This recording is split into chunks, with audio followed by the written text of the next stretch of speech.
Hello all welcome back to my YouTube channel. ನಾನು ಮೊದಲೊಂದು ಸತಿ ಪ್ಯಾಡಿ ಸ್ಟ್ರಾ ಮತ್ತು ವುಡ್ ಪೆಲೆಟ್ಸಲ್ಲಿ ಯಾವ ರೀತಿ ಮಶ್ರೂಮ್ ಬರುತ್ತೆ ಅನ್ನೋದನ್ನ ತಿಳಿಯೋದಕ್ಕೋಸ್ಕರಾಗಿ ಒಂದು 5-6 ಬ್ಯಾಗ್ ಮಾಡಿದ್ದೆ.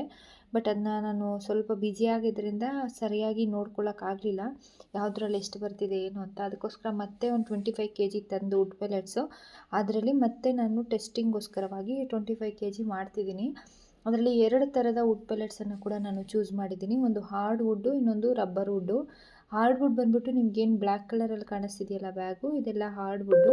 ಈಗ ಹಾಕ್ತಿದ್ದೀನಲ್ವ, ಈಗ ಒಂದು ಸ್ವಲ್ಪ ಕಲರು ಗೋಲ್ಡ್ ಕಲರ್ ಥರ ಇರುವಂಥದ್ದು, ಇದು ಬಂದು ಸಾಫ್ಟ್ ವುಡ್ಡು.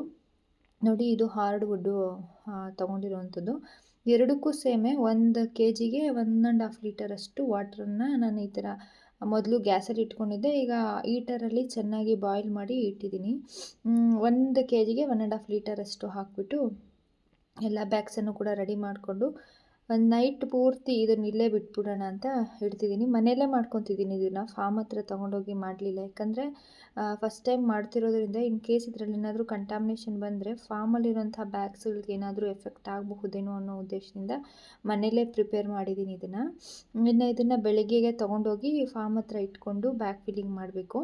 ನೋಡಿ, ಈಗ ಬ್ಯಾಗ್ ಫಿಲ್ಲಿಂಗ್ ಮಾಡಬೇಕು ಮೊದಲು ನಾವೇನು ಮಾಡಬೇಕಂದ್ರೆ, ರಾತ್ರಿ ಸೊಕ್ ಮಾಡಿಟ್ಟಿದ್ರಲ್ವ ವುಡ್ ಪೆಲೆಟು, ಇದು ಬಂದುಬಿಟ್ಟು ಹಾರ್ಡ್ ವುಡ್ದು, ಅದನ್ನು ಚೆನ್ನಾಗಿ ಲೂಸ್ ಮಾಡ್ಕೊಬೇಕು, ಅಂದರೆ ಪೌಡರ್ ಥರ ಆಗುತ್ತೆ ಅದು.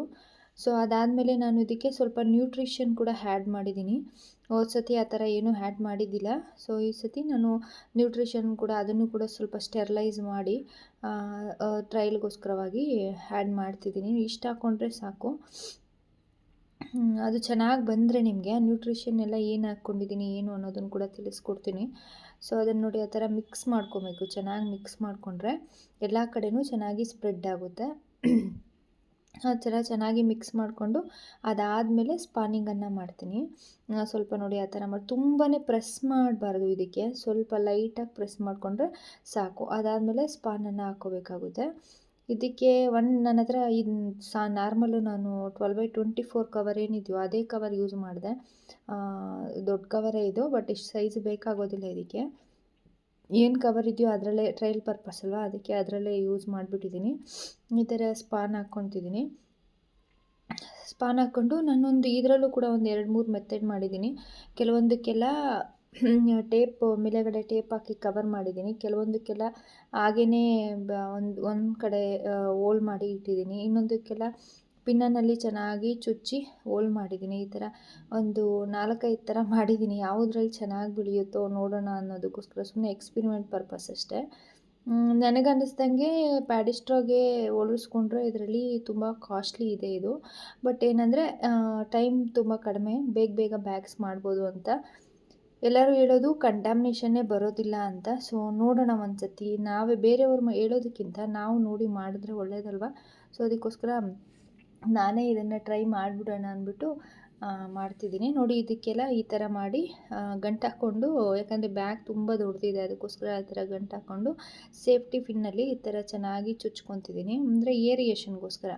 ಏನು ನಾವು ಪ್ಯಾಡಿ ಸ್ಟ್ರಾಗೆ ಹೋಲ್ ಮಾಡಿ ಕಾಟನ್ ಇಡ್ತೀವೋ, ಇದಕ್ಕೆ ಈ ಥರ ಚೆನ್ನಾಗಿ ಸೇಫ್ಟಿ ಪಿನ್ನಲ್ಲಿ ಈ ಥರ ಸ್ಟೆರ್ಲೈಸ್ ಮಾಡಿ ಸೇಫ್ಟಿ ಪಿನ್ಗೂ ಚೆನ್ನಾಗಿ ಹೋಲ್ಸನ್ನು ಮಾಡಿ ಚುಚ್ಕೊಂಡು, ಅದಾದಮೇಲೆ ನಾನು ಇನ್ನೂ ಸ್ವಲ್ಪ ಏರಿಯೇಷನ್ ಆಗಲಿ ಅನ್ನೋ ಉದ್ದೇಶಕ್ಕೋಸ್ಕರ ಸ್ವಲ್ಪ ಕತ್ತರಿಯಲ್ಲಿ ಕವರನ್ನು ಕಟ್ ಮಾಡಿಬಿಟ್ಟು, ನಮ್ಮ ಹತ್ರ ಏನು ಮೈಕ್ರೋಪೋರ್ ಟೇಪ್ ಏನಿತ್ತಲ್ವ, ಸೊ ಆ ಮೈಕ್ರೋಪೋರ್ ಟೇಪ್ ಕೂಡ ಅದಕ್ಕೆ ಹಾಕ್ತಿದ್ದೀನಿ. ಇನ್ನೂ ಸ್ವಲ್ಪ ಚೆನ್ನಾಗಿ ಏರಿಯೇಷನ್ ಆಗಲಿ ಅನ್ನೋ ಉದ್ದೇಶಕ್ಕೋಸ್ಕರ ಅಷ್ಟೇ. ಈ ಥರ ಪ್ಲಾಸ್ಟರ್ ಹಾಕ್ಕೊತಿದ್ದೀನಿ ಎರಡೂ ಕಡೆಗೂ. ಅದಾದಮೇಲೆ ನಾನು ಈ ಒಂದು ಸಾಫ್ಟ್ ವುಡ್ ಏನಿದೆಯಲ್ವ, ರಬ್ಬರ್ ವುಡ್ಡು, ಸೊ ರಬ್ಬರ್ ವುಡ್ಗೂ ಕೂಡ ನಾನು ಇದೇ ರೀತಿ ಮಾಡಿ ಅದಕ್ಕೂ ಕೂಡ ಮೇಲೆಗಡೆ ಟೇಪ್ ಹಾಕಿದ್ದೀನಿ. ಕೆಲವೊಂದಕ್ಕೆ ನೋಡಿ, ಇದಕ್ಕೆ ರಬ್ಬರ್ ಬ್ಯಾಂಡ್ ಹಾಕಿದೆ. ಈ ಥರ ರಬ್ಬರ್ ಬ್ಯಾಂಡ್ ಹಾಕಿ ಕೂಡ ಕ್ಲೋಸ್ ಮಾಡಿದ್ದೀನಿ, ನೋಡೋಣ ಅನ್ನೋದಕ್ಕೋಸ್ಕರ ಅಷ್ಟೇ. ಈ ಥರ ಎಲ್ಲ ಒಂದು 25 kg ಏನಿತ್ತು, ಆ 25 kg ಹಾರ್ಡ್ ವುಡ್ಡು, ಒಂದು 2 kg ಆಗೋಷ್ಟು ಸಾಫ್ಟ್ ವುಡ್ ಅಂದರೆ ರಬ್ಬರ್ ವುಡ್ ಇತ್ತು, ಎರಡನ್ನೂ ಮಾಡಿದ್ದೀನಿ. ಇದಕ್ಕೂ 2 ಥರದ ಟೇಪನ್ನು ಯೂಸ್ ಮಾಡಿದ್ದೀನಿ. ಯಾವ ಟೇಪಲ್ಲಿ ಚೆನ್ನಾಗಿ ಬರುತ್ತೆ ಅನ್ನೋದಕ್ಕೋಸ್ಕರ 2 ಕಂಪ್ನಿ ಟೇಪ್ ಕೂಡ ತೊಗೊಂಬಂದು, ಅದು ಸ್ವಲ್ಪ ಇಲ್ಲಿ ಯಾರೋ ಗ್ರೋವರ್ ಹತ್ರನೇ ತೊಗೊಂಬಂದೆ, ಅದನ್ನು ಟ್ರೈ ಮಾಡೋಣ ಅಂಥೇಳಿ ಎರಡನ್ನೂ ಕೂಡ ಹಾಕಿದ್ದೀನಿ. ನೋಡಿ, ಈ ಥರ ಮೇಲೆ ಪ್ಯಾಚ್ ಹಾಕಿ ಒಂದು ಮಾಡಿದ್ದೀನಿ. ಅದಾದಮೇಲೆ ಈ ಥರ ರಬ್ಬರ್ ಬ್ಯಾಂಡ್ ಹಾಕಿ ಈ ಥರ ಬ್ಯಾಗಿಂಗ್ಸ್ ಎಲ್ಲ ಮಾಡಿದೆ. ಈ ಸತಿ ಮಾತ್ರ ನಾನು ತುಂಬ ಕಾನ್ಸಂಟ್ರೇಷನಿಂದ ಯಾವ ಥರ ಗ್ರೋತ್ ಆಗ್ತಿದೆ ಅಂತ ನಿಮ್ಮೊಂದಿಗೆ ವಿಡಿಯೋ ಹಂಚ್ಕೊತೀನಿ. ಇದು ಫ್ರೆಂಡ್ಸ್ ಇವತ್ತಿನ ಒಂದು ವಿಡಿಯೋ. ಈ ವಿಡಿಯೋ ನಿಮ್ಗೆ ಇಷ್ಟ ಆದರೆ please like, share and subscribe ಮಾಡಿ. ನೆಕ್ಸ್ಟ್ ವಿಡಿಯೋನಲ್ಲಿ ಸಿಗೋಣ. ಅಲ್ಲಿವರೆಗೂ ಟೇಕ್ ಕೇರ್.